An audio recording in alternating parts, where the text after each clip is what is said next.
এই ফারাক্কা বাঁধটা আসলে আ যেটা হিরোশিমা, নাগাসাকিতে যেরকম পারমাণবিক বোমা বিস্ফোরণ হয়েছিল, তার চাইতে ভয়ংকর। ফারাক্কা আসলে আ বাঁধটা করা হয়েছিল আ যে, যে কলকাতা বন্দর সেখানে পদ্মার পানিগুলো নিয়ে যাওয়ার জন্য যাতে ওই নদীটা নাব্যতা না হারায়। আ এবং সেই পরিপ্রেক্ষিতে আ এখানে ফারাক্কা পুরো কাজ শুরু হয় কিন্তু পাকিস্তান আমলে। তখন পাকিস্তান গভর্নমেন্টও কিন্তু খুব বেশি উচ্চ করে নাই। কারণ এইটা আপনারা খুব ইন্টারেস্টিং ব্যাপার হচ্ছে আ সবসময় দিল্লির একটা চেষ্টা ছিল মানে অ্যা বাংলার মধ্যে এমন সব সমস্যা তৈরি করে রাখা, যেটা মানে দিল্লির সংকট, দিল্লিই সমস্যাগুলো জিইয়ে রাখে এবং এই বাদ দেয়ার মধ্য দিয়ে আসলে একটা আ তারা একটা দীর্ঘস্থায়ী সংকটের জন্ম দিছিল। আ যেই সংকটটা আসলে এখানকার মানে শুধু এটা আসলে আ দামোদর নদী বা এটা পদ্মা বা ভারত বা মানে কলকাতা বা বাংলাদেশের সংকট না। এটা আসলে পুরো এই অঞ্চলের নদীকেন্দ্রিক যেই জীবন ব্যবস্থা, তার মধ্যেই একটা এই সংকটটা তৈরি হয়। এবং সেটা আসলে বাংলাদেশ প্রতিষ্ঠা হওয়ার পরে মাওলানা ভাসানী এটাকে খুব গুরুত্বের সাথে ধরছিলেন।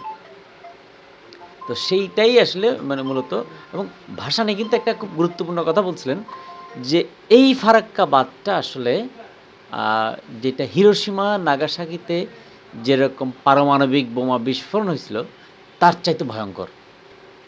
আসলে বাস্তবত আমরা দেখি যে তখন এটা অনেকেই মনে করছিল যে এটা মাওলানার একটা exaggeration বক্তৃতা বা বাড়তি কথা বলছেন। কিন্তু আসলে দেখলাম মানে এটা ভাসানী যা বলছেন তার চাইতে অনেক বেশি ভয়ংকর পরিস্থিতি আমরা পুরো উত্তরবঙ্গে আমরা দেখলাম।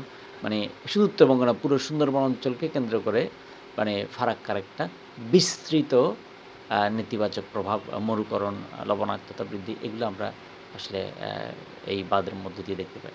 এই ফারাক্কা ইস্যুর কি আসলে কোনো সমাধান নেই?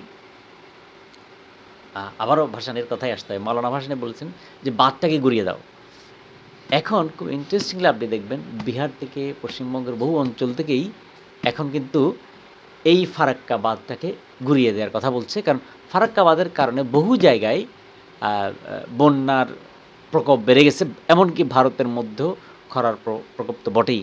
আপনারা খুব যদি খেয়াল করে দেখেন, আ কপিল ভট্টাচার্য নামের একজন উনি নদী গবেষক এবং তখন ভারতের একজন আমলা ছিলেন। উনি নিজেও কিন্তু ভারতের নাগরিক। উনি নিজেও ওই ফারাক্কা বাঁধের কি ক্ষতি হতে পারে মানে তার তখন ওই সময় অনেক কাজ করছিলেন এবং উনি এই বিষয়ে তার অনেক লেখালেখি আছে, একটা বইও আছে মানে বাংলাদেশের নদ-নদী পরিকল্পনা নামের। তার মানে আমরা দেখতে পাই যে আসলে আ ফারাক্কা নিয়ে শুধু বাংলাদেশে নয়, ভারতের বহু আ বুদ্ধিজীবীরাও কিন্তু এবং এমনকি যারা মানে জনগণের স্বার্থে চিন্তা করেন, তারাও কিন্তু ফারাক্কার বিরুদ্ধে অনেক সময় কথা বলেছেন। শুধু ফারাক্কা না, আপনারা যদি দেখেন যে নর্মদা বাঁধ নিয়ে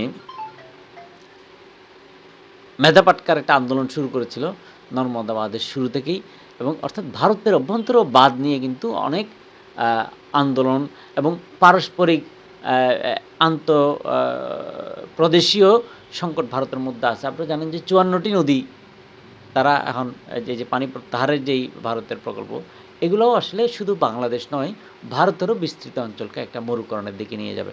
এবং এইটাই আসলে মূলত ওই আ এখানকার ফারাক্কা নিয়ে আমাদের এই অঞ্চলের মানুষের সবচেয়ে বড় বলার জায়গা, কথা বলার জায়গা। আ ফারাক্কা নিয়ে আসলে ২ দিক থেকে ২ টা কথা বলার আছে। প্রথম কথা হচ্ছে মওলানা ভাসানী তো আমৃত্যু সংগ্রাম করে গেছেন। ওই সংগ্রামগুলো কার ইন্ধনে ছিল? মওলানা ভাসানীর যেকোনো লড়াইয়ের পিছনে একটাই ইন্ধন, সেটা হচ্ছে জনগণের স্বার্থ, কৃষকদের স্বার্থ, শ্রমিকের স্বার্থ, মজুরের স্বার্থ, গরিব মানুষের স্বার্থ। এটাই তার ইন্ধন। এবং মাওলানা বুঝতে পারছিলেন যে এর ফলাফল এই অঞ্চলের জন্য একটা ভয়াবহ হবে। এবং আপনারা যদি খেয়াল করে দেখেন ফারাক্কা লং মার্চে উনি কি বলছেন? কোন বিষয়টাকে সামনে নিয়ে আসছেন?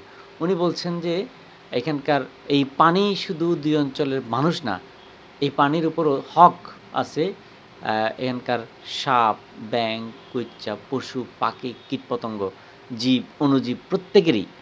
অর্থাৎ উনি একটা চমৎকার মানে মানে যেটাকে বলা যায় যে একটা পরিবেশ বাদী কথা বলেছেন যেটা এখনকার অনেক পরিবেশবাদীরা বলছে, যেটা উনি প্রায় 50 বছর আগে বলছেন, যে এখানকার এই পানির উপর সকল প্রাণীর হক আছে এবং মানুষ তা কারো হক মেরে দিতে পারে না।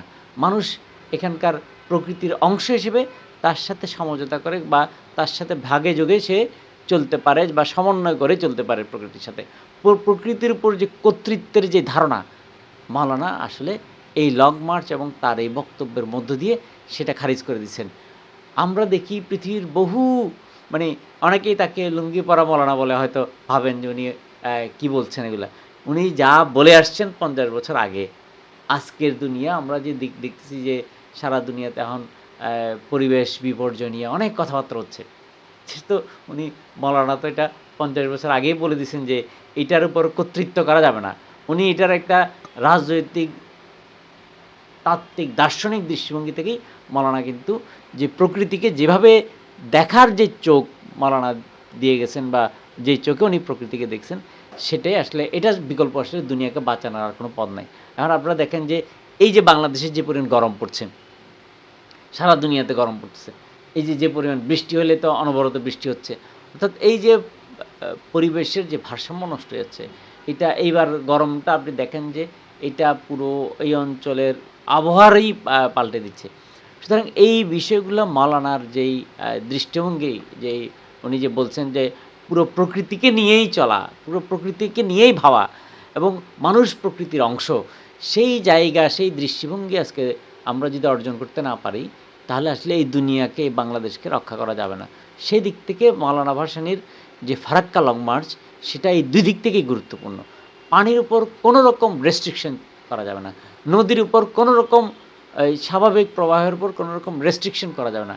এবং এই পূর্ববঙ্গ বা এই বাংলাদেশ, এইটা মানে এখানকার নদী থেকে গড়ে ওঠা, প্রকৃতি তাকে নিজ হাতে গড়ে তোলা এই ভূখণ্ড। সুতরাং এইখানে এই অঞ্চলের জীবন মানেই হচ্ছে নদীর জীবন, নদী এবং পানি প্রবাহ। সুতরাং এটাকে আহমদ ছফা অনেকে খুব সুন্দর বলেছেন, জলদেবতা। আর ওই ফারাক্কাবাদকে বা ওই অঞ্চলের ভারতীয় শাসকদেরকে উনি জল্লাদ বলেছিলেন। জল্লাদের বিরুদ্ধে জলদেবতার লড়াই হিসেবে উনি এটাকে চিহ্নিত করছিলেন। জলদেবতা এই অর্থেও বলা যায় যে উনি প্রকৃতি, মানুষ সকলকে বুকে আগলে নিয়ে একটা সুন্দর দুনিয়ার লড়াইটা উনি করতে চেয়েছিলেন।